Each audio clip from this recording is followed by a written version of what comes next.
Just a few announcements before we start. So first of all, welcome everybody and our visitors. A few of Beatrice supporters, so thanks for coming. Just to let you know, in the diary, tomorrow we've got first aid training here. So there's one extra space if anybody, an LO member, would like to come along to that. It's an all-day course from 9 to 4:30. So we've got one extra space. Next Tuesday afternoon, the NLO STEM group, we've got everyone welcome at 2 o'clock. Bob Miles talking about James Prescott Jules, and Keith Orell, the anniversary talk on Sir John Eccles, an Australian neurophysiologist. What else have we got? That's about it for the next. We've got an open evening on May the 4th. All welcome to that. And then, of course, we've got the coronation. Right, okay, how are we doing time? One more. Just log in.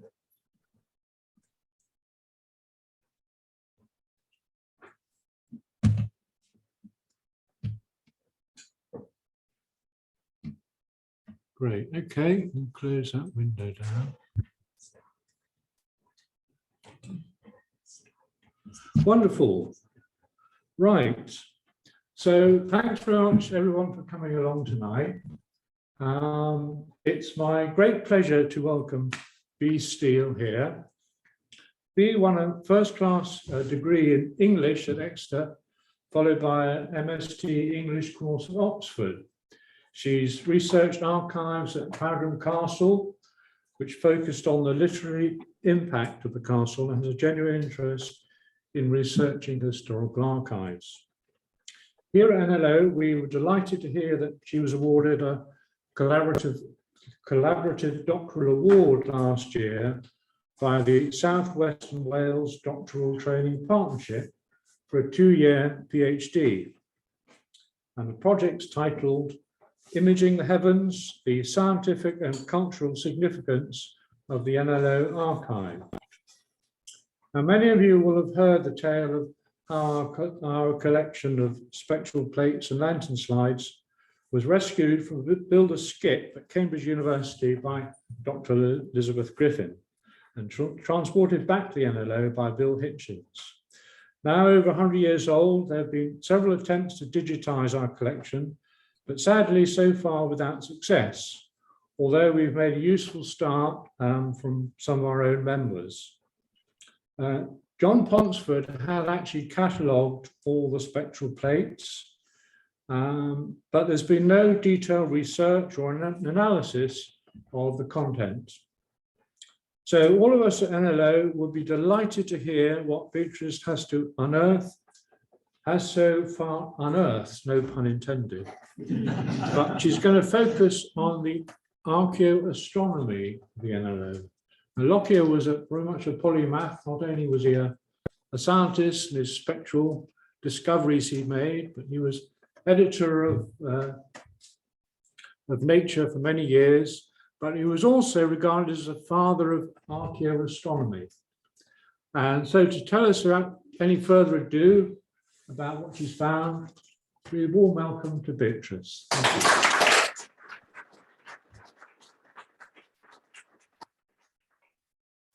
Thank you everyone for coming. This is a great turnout. I didn't expect so many people, so please know. Today I'm going to start with a more kind of general introduction for anyone who may not be entirely familiar with the archives and my work. So my project focuses on the cultural and historical significance of the scientific archives here at the NLO, obviously. So Norman Lockyer, he was born in 1836 and he became a very prominent figure in the landscape of Victorian science, most famous for his discovery of the element helium in the sun's atmosphere. And obviously this discovery was made using spectroscopy. Put briefly, this is the study of the absorption and the emission of light by matter, and Lockyer was a long-time proponent and pioneer of using this method to detect elements in space. The NLO archives contain many examples of Lockyer's spectral plates, which were the main means of recording these absorption and emission lines for Victorians. So David, if you want to go to the first slide, show an example of that. So yeah, there you can see an example of spectral plate and of the lantern slide. So the plates are made of glass, and many of the most fascinating plates, which record the spectra of all the available elements, were made by Lockyer in conjunction with his friend, the chemist Edward Frankland. Lockyer also founded, as David mentioned, the incredibly influential science periodical Nature in 1869, and remained its editor until shortly before his death in 1920. This periodical played an important part in the popularization of science in the 19th century, and is remembered for the famous names that contributed regularly to its columns, as well as the intellectual sparring carried out in its letters and news sections. As well as this, Lockyer published numerous works intended for amateur astronomers and fellow scientists alike. He originally resided in London and did his work at the former Solar Physics Observatory in South Kensington, but he eventually moved to Sidmouth in the early 20th century and built the Hill Observatory, which we're now standing in. So I'm not here today to discuss the spectral plates primarily, but rather I want to focus on the archive's collection of lantern slides. The lantern slides are also made of glass and contain transparent images which were originally meant for projection. I think we will have a demonstration of these later. There are roughly 600 in the collection, as opposed to the 7,000 glass negatives and spectral plates. These lantern slides give us an extraordinary glimpse into the life of a scientist in the Victorian era, from eclipse expeditions in far-off places to family holidays to photographs of groundbreaking new telescopes. However, there is a subset of lantern slides, roughly 120 in total, that pertain to Lockyer's, one of his most controversial theories. They showcase his firm commitment to creating a reliable record of his studies. And whilst my project's main theme is the scientific coteries or groups of people that Lockyer engaged in throughout his life, and as evidenced by the archive, I would like to talk today about the impact of controversies of his work in an academic field that is still marginalized today, archaeoastronomy. In assessing Lockyer's photographic studies of Britain, we can discover the extent to which Lockyer and his small coterie pioneered these archaeoastronomical methods and discover the exact it's a mouthful, the esoteric and folkloric played in the long neglected question of Britain's early cultures. Lockyer's records of his investigations in Britain seem to encompass both the empirical duty of documenting the outward appearance of an ancient site and the less tangible atmosphere of such a site. Next slide, please. So in 1890, Lockyer accompanied a friend on a trip to Greece and Turkey. He took this trip in the spirit of a tourist. Observing ancient sites such as the Parthenon inspired him more than the average sightseer. He immediately noticed that the Parthenon was built in what he called a curious direction, and his mind turned to the astronomical implications of this. On his return to England, he undertook reading on the subject and decided to visit Egypt, being the nation with the most documented and famous ancient temples. He had written to W.M. Flinders Petrie, excellent name, the leading expert on Egyptian archaeology, and asked his opinion on this idea that the temples and the stars were related. Petrie was intrigued, but approached the idea of temple orientation with caution, pointing out that some of the configurations may have been influenced by the local landscapes. Yet when Lockyer actually arrived in Egypt, the reception to his ideas was frosty. Not only had orientation been discussed before, but it had been largely disregarded. As the quotation in the title of this presentation suggests, Lockyer's sudden investment in ancient temples and their orientation raised a few eyebrows among Egyptologists, but the connections he had fostered throughout his career aided him. A well-off American friend lent Lockyer his river steamer so he could sail up and down the Nile, visiting the many temples on the banks of the river and measuring their orientation. Edfu, the second largest temple in the whole of Egypt, provided a watershed moment for Lockyer. An Egyptologist's friend introduced Lockyer to an inscription on the foundation of the temple, which contained the words, "I cast my face towards the course of the rising constellations. I let my glance enter the constellation of the Great Bear. I established the four corners of my temple." This inscription seemed to confirm the link that Lockyer postulated between the monuments and the stars, and he began to study ancient Egyptian culture closely, eventually coming to believe that the entire religious system of the time relied on the cosmos. Next slide, please. In the 1891 article in Nature, Lockyer writes the connections between ancient civilizations and their methods of worship, as well as Egypt and Greece, Lockyer displayed an interest in Indian and Chinese civilizations, and particularly in the observational technologies they utilized. Here you can see one example from the pre-telescope astronomy box from the NLO archives, and the similarities between the monolith depicted and the structure in this photograph from Dawn of Astronomy on the left. Many of these examples of pre-telescope astronomy actually belong to Norman Lockyer's son, William J. S. Lockyer, who was also an astronomer. What these slides and many others in the collection evoke is a deep sense of ancient mystery, and Lockyer himself appears to sum up the appeal of archaeoastronomy in his 1891 article as follows. If any of you will get from your public libraries any books on Egypt, I'm sure you will feel that it is not a question of knowing so little, it is a question of knowing anything at all. When one considers that at the beginning of this century, not a sign on any of these monuments was understood, and now the wonderful genius of a small number of students has enabled Egyptologists to read inscriptions with almost as much ease and certainty as we read our morning papers. This is what is surprising, not the fact that we as yet know so little, and in many cases lack certainty. It strikes me that you could make almost exactly the same statement about Lockyer's discoveries about the sun and the stars. The prospect of chipping away at the great unknown proved irresistible to his scientific curiosity. In 1894, Lockyer published many of the previously mentioned concepts in a book called The Dawn of Astronomy, which presented these findings in Egypt to a much larger audience. Of most interest to archaeologists among the book's claims was that astronomy could sort out the chronological controversy around the exact dates of the pharaohs' dynasties. It could do this by dating the monuments more accurately than by archaeological means alone. The dawn referred to in the title is the worship of the rising sun, which Lockyer argues inspired the beginnings of an interest in the cosmos and led to a formation of star cults. Yet Lockyer's theories about Egyptian monuments were not entirely novel, as the idea of dating temples by the position of the stars had been put forward before. The architect Francis C. Penrose is a pivotal figure in encouraging Lockyer's interest in Greek temples. On the results of an examination of the orientations of a number of Greek temples, very succinct title, I'm sure you can agree. Penrose recalls alerting Lockyer to previous work conducted on orientation in the 1880s by Herr Nissen of Bonn, who had approached the subject as a philologist.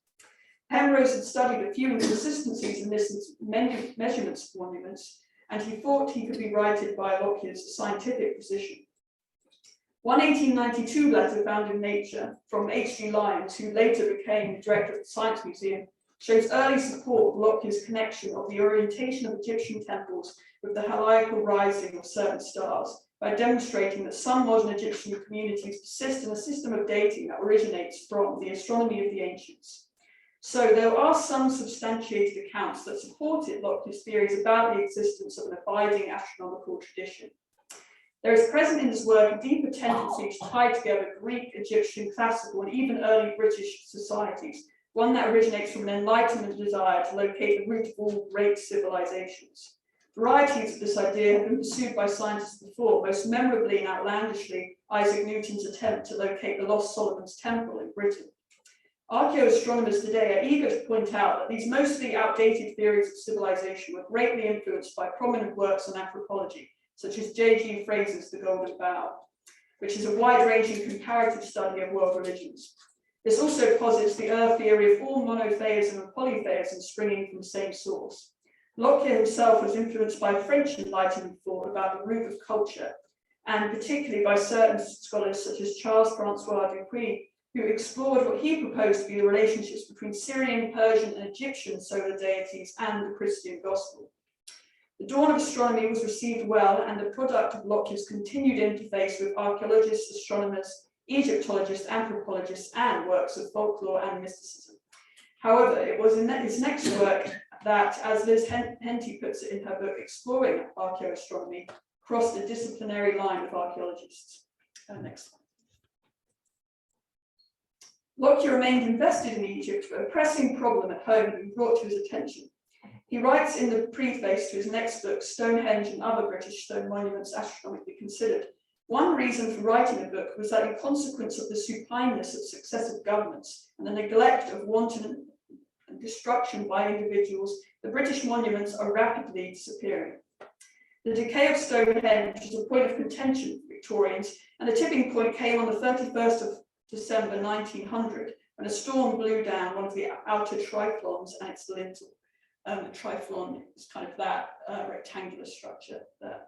So regardless of this, however, the most damage on Stonehenge had been inflicted by centuries of uncareful visitors who would often bring hammers with them on their excursions to chip off pieces of the rock to have as keepsakes. Sir Edmund Antrobus, the nominal owner of Stonehenge, fenced off the site and began restoration work, charging visitors a shilling for his trouble. Lockyer supported this action, but Antrobus's campaign for preservation faced intense criticism, and eventually Antrobus was taken to court in 1905 by groups who wanted free access to the public at Stonehenge.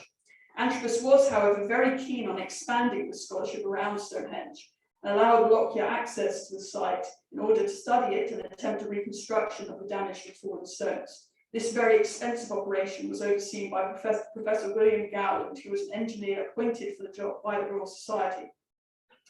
Lockyer chose one theory to explain the origins of ancient British monuments, which directly contradicted the prevailing mood amongst archaeologists at the time. Lockyer supported the idea that Stonehenge and Avebury, which is another stone structure, were in fact Druid temples, a view very popular back in the Romantic era of the late 18th and early 19th centuries.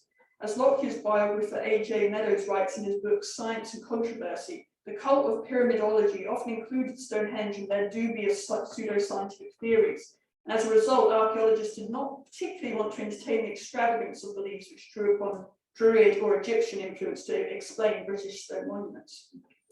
Antrobus was also a member of the ancient order of Druids and held a large initiation ceremony in 1905, perhaps to send a message to those who thought of the monument as possession of all Britons, as opposed to Antrobus's private property, which is how he viewed it. Lockyer's association with Antrobus, as well as his honorary membership of the Welsh Bardic Gathering, or Gorsedd, could not have helped his reputation among serious archaeologists who were naturally wary of the spiritualists who were invested in British antiquities. If Lockyer thought that his assessments of the more obscure British artifacts would be less controversial than his work on Greece and Egypt, he was wrong. At least there was one more scientific reason, which meant that his measurements in Britain would be technically easier to carry out. Due to Britain's northerly latitude, this makes it possible to date solar-oriented structures more accurately than elsewhere.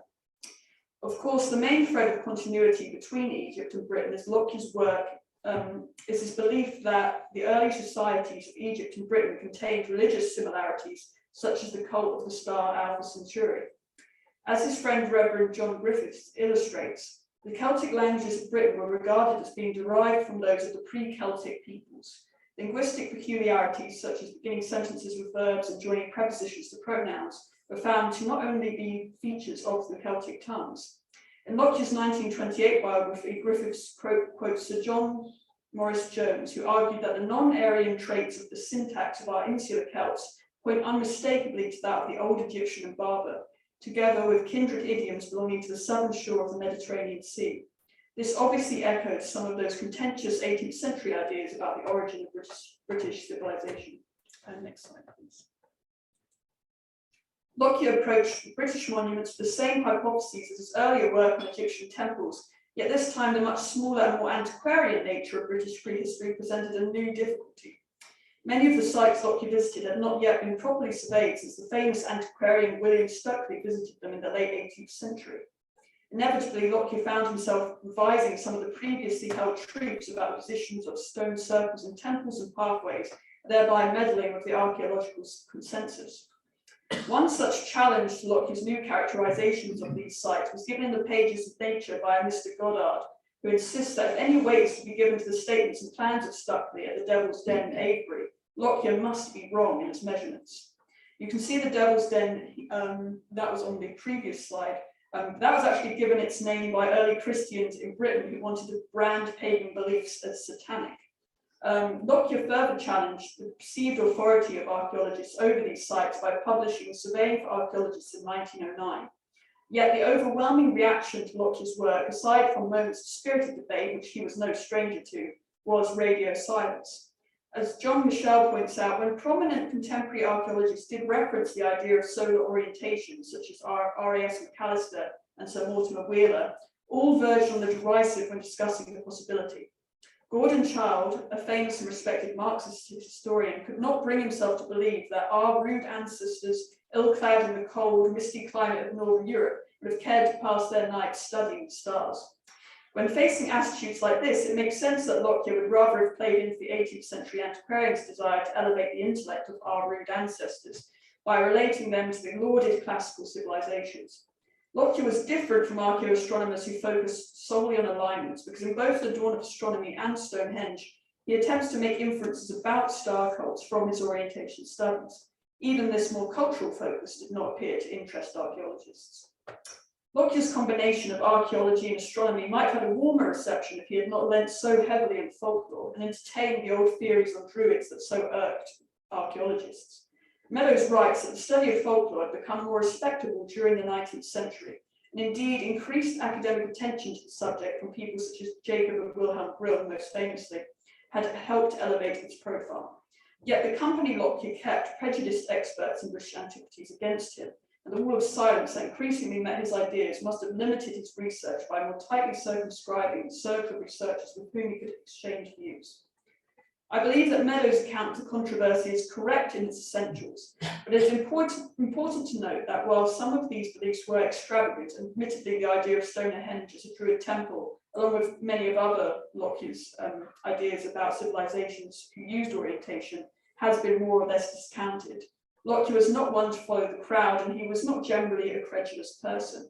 His sarcastic reaction to the public panic around the observation of Martian canals on Mars in the pages of Nature is a good example of his resistance to trend and hysteria.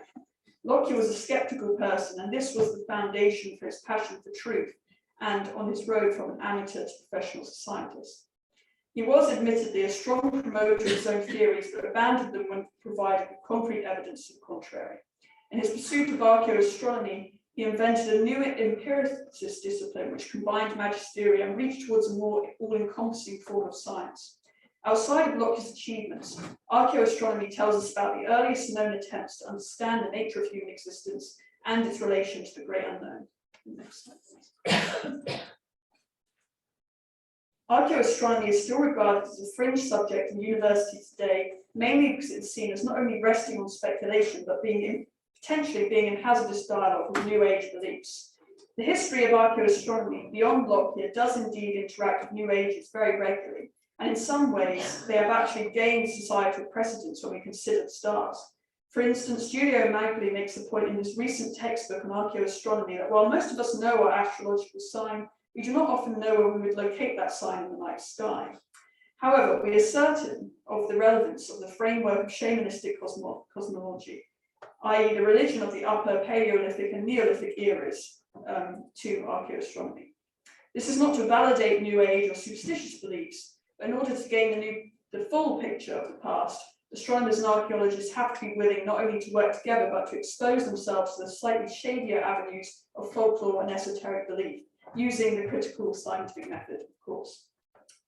It would also be unfair to posit that the suspicion of esotericism and unwillingness to upend the established methods of investigation are all that prevent archaeologists from embracing archaeoastronomy to this day.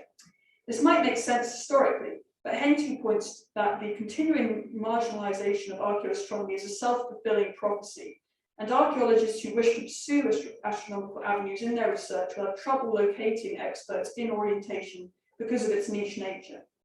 Less attention to astronomical cultures in archaeology means that the subject remains on the fringes, and archaeoastronomers are still very rare in university departments. Lockyer saw himself as an interdisciplinary man. He was a man of letters as well as a scientist, and indeed, to his mind, the two branching disciplines were not mutually exclusive or even distinct. His last work, co-authored with his wife, focused on the poetry of Alfred Lord Tennyson, his personal friend and an amateur scientist in his own right. As Lockyer writes of Tennyson, the moulding of the planet and of man was to him an unbroken record. As humanity is arguably the main force moulding the planet now in the Anthropocene, we can look back to the monuments of archaeoastronomy as the first tangible attempts to use mathematics and technology to comprehend the stars. Thank you.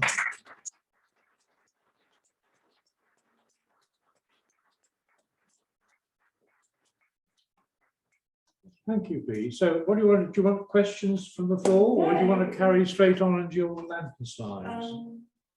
I guess if anyone has any questions. Yeah, any questions on Zoom? We'll stop sharing now.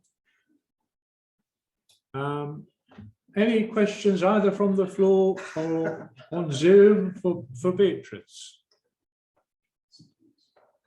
My only comment, it's a fantastic talk. Thank you. It was good. Thank you. I've got a question. This link that Lockyer believed the Celts and the Egyptians, is there any way with our current knowledge of tracing DNA connections through civilization we can make any, where did the Celts come from? That's a very good question. Yeah. Well, Lockyer and Griffiths was kind of very keen on pushing this belief that the Celts were basically an offshoot of the Egyptians that had migrated north and kind of set up their own temples and their own kind of vaunted rituals. And there's kind of a lot of politics behind that belief when you look at Griffiths, and because he was a member of the Gorsets, kind of Welsh Bardic meeting, and he was very keen on pushing kind of the Welsh national identity and Celtic identities more generally. And Lockyer got caught up in this kind of very kind of pro-Celtic, pro-classical civilization movement. But he also suffered because of that, because it meant he was associating all these druids and these kind of esoteric figures as well. So in answer to your question, I don't know where the Celts came from originally, but it's pretty much been entirely discounted now, the idea that, there's this one root of all these civilizations and everybody's kind of rising from that. And, therefore the British kind of culture, which I guess has always been maligned by, if you read Caesar's early accounts of Britain, for example, have him describing British people as barbarians. So it feels like a reaction against that. So yeah, I'm going to say that I don't know, but Lockyer wasn't correct on that. So, yeah. John. Slide you had of Stonehenge. Was all those slides of Stonehenge, because it seems to be pre them reconstructing part of Stonehenge. Is that correct?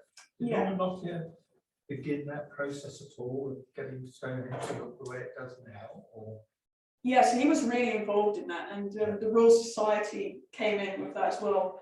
Antrobus was his personal friend, and he had kind of seen the disrepair that Stonehenge came into under his father, who owned it before him, because his father wasn't that impressed with Stonehenge and didn't really care about it. And so it was a bit of a free-for-all. And Lockyer was quite distressed by this. So Antrobus asked him, as one of the most famous astronomers, in Britain at that point, and someone who had a real interest in British antiquities, he was pretty much asked to come in and, as I recall, help restore it to what it might have been. But then the Royal Society got involved. And it's quite interesting when you read the letters around this, because Lockyer did feel a bit sidelined after that, and after the engineers started coming from the Royal Society. Obviously Professor Gowland's the most famous one. So yeah, those photos are of before, pre-reconstruction. So What was one of those people, Antrobus himself? it's quite hard to tell who's in the exact. So one I think you're referencing is the one with the figures. Yes, and there's Yeah. like a mini Stonehenge in the background, like a small version. Oh no, that could have been Avebury actually. Oh, Yeah. Sorry, I should have pointed that out. If you go back on the PowerPoint, I can. Yeah. Okay, hang on, we've got a, Somebody asked a question. Oh, someone's got. hang on, we're sharing the screen again, going back, Yeah, I can. back. This one. Yes, it was that one there. Yeah, that's called Avebury. So that's the Devil's Den. Ah, okay. So that's a different monument. But yeah, the person in that I did identify them. I can't remember his name, but he was essentially a local kind of member of the gentry who escorted Lockyer to that, and that's quite an interesting one as well, because there was a lot of pushback from early Christians against that monument in particular, because they really did believe that it was a Druid monument. So that's why it's called the Devil's Den, is that's its colloquial name. Okay, thank you. So yeah, so that's the long answer. Okay, we have a question from Chris from Zoom. Hello. Hi there. Yeah, thanks for the talk. Superb. Sounds not very good, so I might have missed the answer if you've already said it. What constellations or stars were the Egyptians aligning to? Sirius, Orion? I think there's a wide selection of that really. The one they kind of really focused on, which I mentioned, was Alpha Centauri. Oh, okay. One that Lockyer really thought there was kind of most of the cults revolved around. As I recall, I think he there were numerous constellations that were addressed. So sorry, I can't give a more specific answer than that, but there's quite a few in there. Okay. Sirius was a very significant star. Yeah. Because when they saw that rising in the blue sky at dawn at the summer solstice, it was a signal the Nile was going to flood. That's right. Yeah. So that was the first day of their calendar when they saw Sirius twinkling in a blue sky. That's right. And there are theories that the pyramids are aligned to Orion as well, too. Nebula. Well, that's a fairly modern theory. Alan. I wonder, what we think of the idea that really the establishment of archaeoastronomy was a matter of bad timing in some ways, because archaeologists were trying to establish themselves as a respectable branch of academic inquiry rather than a bunch of treasure hunters, etc. Norman Lockyer was already known as someone who had espoused a number of strange ideas, famously his meteoritic hypothesis, etc. And when he came along with his ideas, particularly once he started linking them with the folklore type stuff, that there was a good excuse for them to despise it. Had he come up with these ideas a bit later, well, dead by then, of course, maybe 20 years later or something like that, by which time some of the other people who started getting involved, Scottish bloke whose name I've totally forgotten, it might have had an earlier respectability, do you think? Yeah, I do think so. I mean, archaeoastronomy really flourishes in kind of the 60s because I think people were much more willing to accept a new discipline at that time. And it's very true what you say. Also, the association with antiquarianism, which was very controversial, even in the 18th century, there are lots of satirical cartoons of antiquarians as these kind of, nutty old men who, have too much money and too much time and aren't spending their time looking at the really valuable things from classical antiquity, instead just in a field in Wiltshire digging up, arrowheads or something. There's a lot of derision around that, and so I think archaeologists really. They were fighting on two fronts, really. So I would agree with what you say totally, because they were trying to say that actually this is a scientific discipline. It's not like the antiquarians of the 18th century. We're not like them. But also, they're fighting from the other way. I think these kind of folkloric, druid, kind of very, very pro-Celtic fringe people who are the only other people really who are interested in British antiquities. But so yeah, it's a very interesting historical moment. Yeah, and I think archaeoastronomy now is having a bit of a renaissance. There's quite a lot of stuff being published on it now. So yeah, if anyone wants to look into it, now's the time. Do you think he's justified it from what you've discovered so far and read? Is it a statement he's the father of archaeoastronomy? Is that a fair enough statement? It's not an uncontroversial one, but I personally, I think it's quite accurate because I think he did more to popularize it than any of the other archaeoastronomers. I mean, it had been quite fringe before. And as I said in the talk, Lockyer wasn't totally original in having this idea, but he did just, really improve upon what existed before. And he brought it into a much more scientific realm, I think, than other people who just kind of suggested it. And particularly Dupuy, who I mentioned, who was an 18th century kind of French aristocratic intellectual. He has some very strange ideas about, Christianity being related to solar deities, and then he just relates that to like a temple in Egypt to support it. And so I think Lockyer really pushed it into this realm of science. And I think for that he does deserve it. Good. That's good to know. Thank you.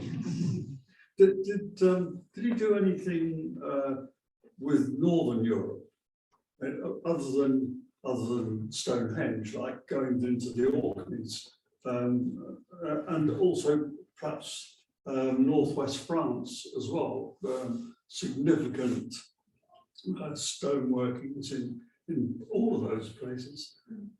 Well, he didn't. I don't think he went to France. I think he did get information from other people about northern France. I recall reading that he did go up to Aberdeenshire to do some measurements, and he has illustrations of the Orkney Isles in the archives. So, One of those lantern slides I've recognised having been there. yeah. It's a map of the Ring of Broca and the stones of Stonehenge. And now that huge Neolithic temple they're excavating between the two stone circles. Yeah, yeah. So he was in Scotland. Yeah. He went, His book on the British Age came out with the 2 editions of it. By the time the 2nd edition came out, he'd added loads and loads of extra sites. And he used to get his various friends to go out on their holidays and do a bit of measurement for him. So it was pretty well scattered across the country. He was, yeah, he was. I think he even got measurements from Ireland, really all over. People sending him things. I think he even refers in Stonehenge to it as being kind of like a half holiday if you would go to these places. He did see it as a pastime as well, which I think is quite nice, really. He had a real passion for it. So, yeah. So a message from Caroline Walter. Thanks very much for allowing me to tag along and listen to the talk. Please could you pass on to Beatrice that I'd be very interested to know more about her project with the slides and plates, and if any relate to the written archives held in the University of Exeter Special Collections. She can contact me by email on cwalter@exeter.ac.uk. So I think, yeah, Caroline has digitized a lot of the NLO collection that was in at Exeter. So thank you, Caroline. Thank you, Caroline. Yeah, we'll be in touch. Hi. Fascinating talk, thank you. I was interested in your particular background because it's very, very much an English slant. So what drew you to astronomy? Well, it's a bit of a crazy story because I did 18th century literature at Oxford. I did a master's in that. And then when I was choosing my PhD, I realised that actually I always had this interest in Victorian science.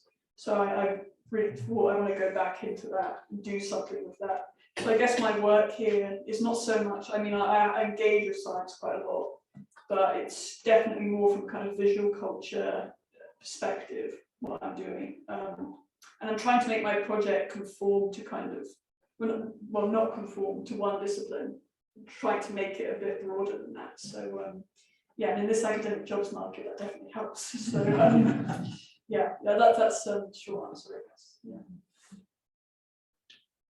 Right, okay. I think that's all the questions. We're going to switch now to the lantern slides. I'm very sorry you on Zoom won't be able to see our wonderful lantern slide projector because it's not a digital version. I suppose you could turn the camera on the screen. Can you turn the camera on the screen? Yeah, perhaps, Alan, you can turn the camera on the screen. Don't know whether it's going to work or not. So we can't guarantee the next stage is going to work, but we're going to point the camera at the screen. You may or may not have success. So, Alan, would you like to fire it up? Unfortunately, it's only got a short lead on it. If you just turn it on the screen. So you got most of it there, I think. That's about it, really. Where are we? Beatrice, what slides do you want? I put them out on the. If I, Are we on? yeah. This I is, can't see it from here. Some of the 600 of it. Yeah. that's it. I've got most of it. Okay. You're fit for Tip it sideways. That's it. Yeah, because it's going out angles. Unfortunately, there's not enough lead on it. Can you Well, that's see the best that we can on do. Zoom? Hang on, get the projector on. Thought. You need to turn the projector off, David. Oh, right, okay. Right, I've got to turn the projector off.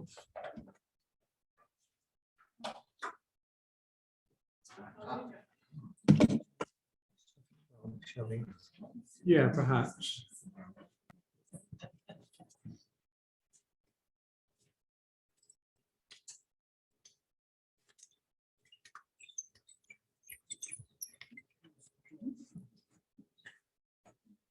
Can you see a white square? Yeah, we've got a thumbs up from Chris.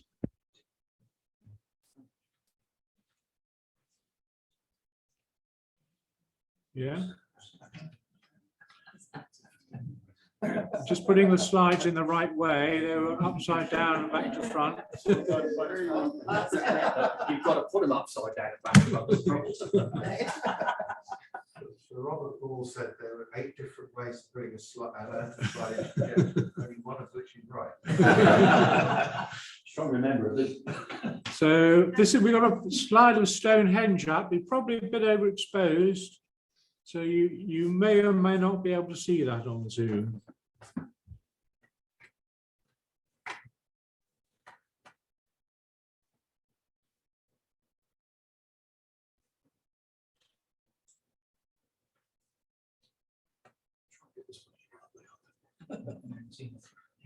So what date does that date from be? Any idea? Probably about 1890s. 1905. That's right, 1905.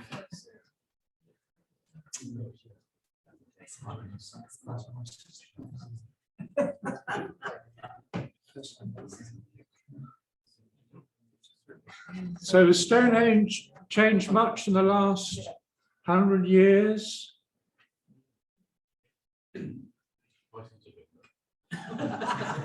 You can't get close to it.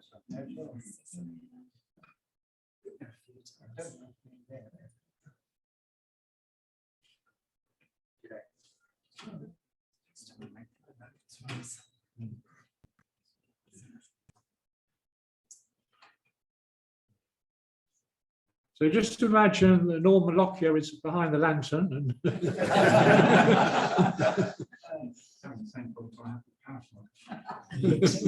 Bits of woodwork are fighting back. Woodwork regular. Yeah, that's Norman Lockyer in the board. I recognise the frame of Lockyer, but who's the other guy? Presumably that's Lady Lockyer in the Yeah. background. Would that have been Antrobus or? I don't think that's. I don't think I could identify it. I was going through it. It's one of the unidentified. Most of them were just kind of friends who came along the day out. So a lot of them weren't really famous scientists.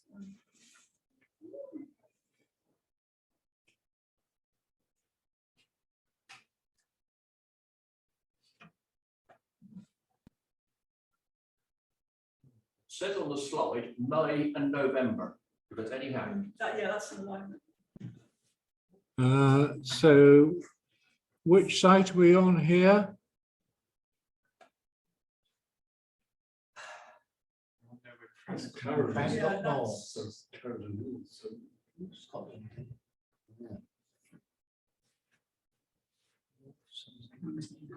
Windsor Magnet. So that's not the hill.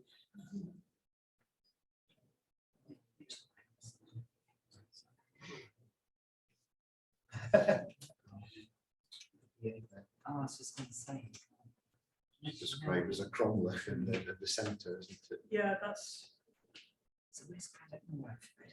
Wales. That's No, it's not Wales. It's Carrot Hill, Cornwall. Oh, yes. Oh, Cornwall. In Cornwall. Yeah. In the comment.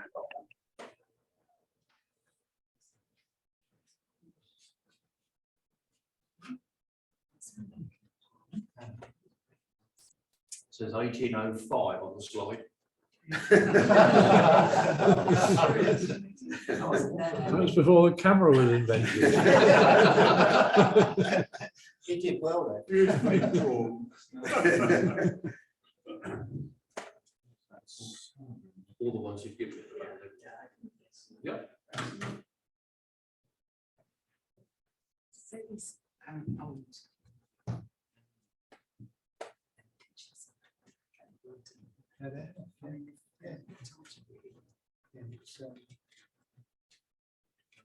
Last time, Jason, we went through. Around the world in many slides.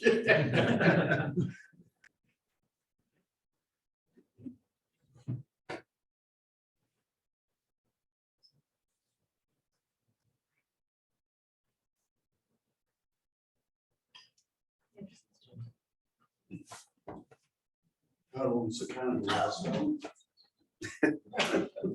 Get a bit warm. It's a message to Janet Dowling. Are you using the real slides or photo slides or series of photos? I can't work out. These are the genuine article. These are the original lantern slides that Lockyer would have used in his talk. So these date back from 1890 onwards. Do we know where this is? That's the Scarway. The Scarway. Cornwall, yeah. Or is it the Merry Maidens? Might be the Merry Maidens in Cornwall. Or it could be there, yeah.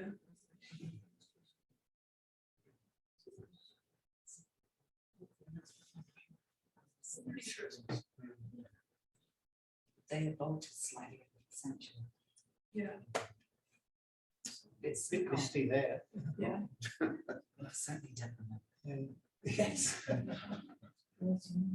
Rather atmospheric there in the fog.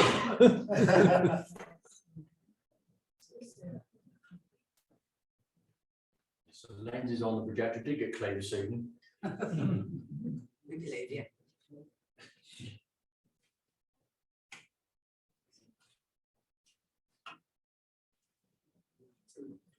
It's not cheap, right? Doesn't look like much holding that big stone up, does it? It's the trees. There was an interesting podcast by Melvin Bragg a few weeks ago on megaliths.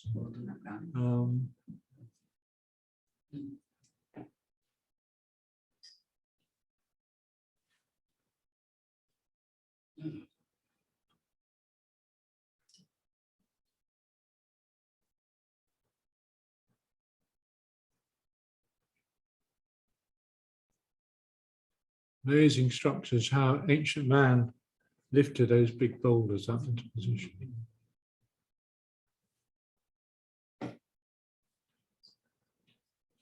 Two, so probably.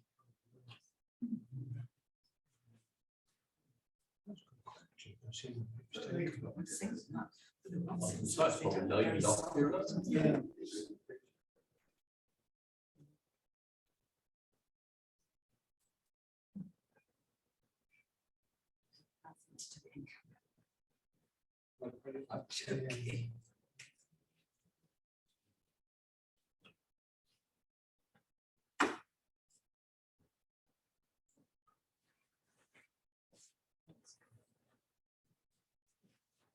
Would that have been Petrie?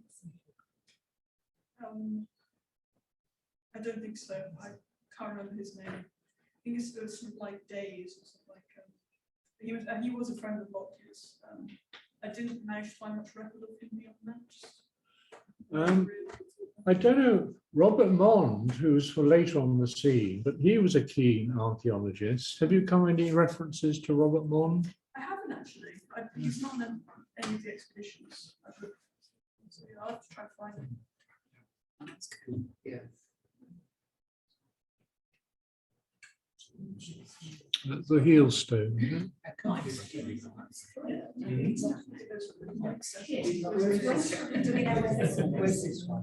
Oh, that's it. It is. Well, it's the rock in the foreground. That's the heel stone. That's the famous one where you see sunrise at summer solstice. Is it still there? Oh, yes. Okay, I don't remember We're it looking being at there. it from a different We had angle. in our student days, we'd have Stonehenge and the solstice sunrise, big poster. You must have seen that. Okay. One of the ones we were- It's so long ago since I've been there. Sure. That's an excellent. Thank you. Yes. Close up of the sun. There's a white cat in there, so, the white cat in there somewhere. We're going to find it. So yeah. Thank you. So, Beatrice, thank you very much.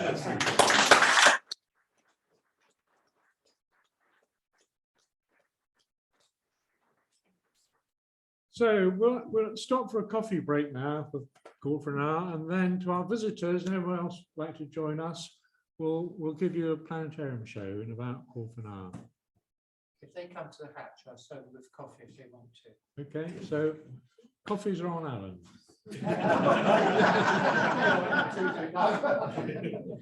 So we're going to say goodbye to everyone on Zoom. This has been recorded, so if anyone wants the link for the recording, we will pass it on. Thank you, Bea.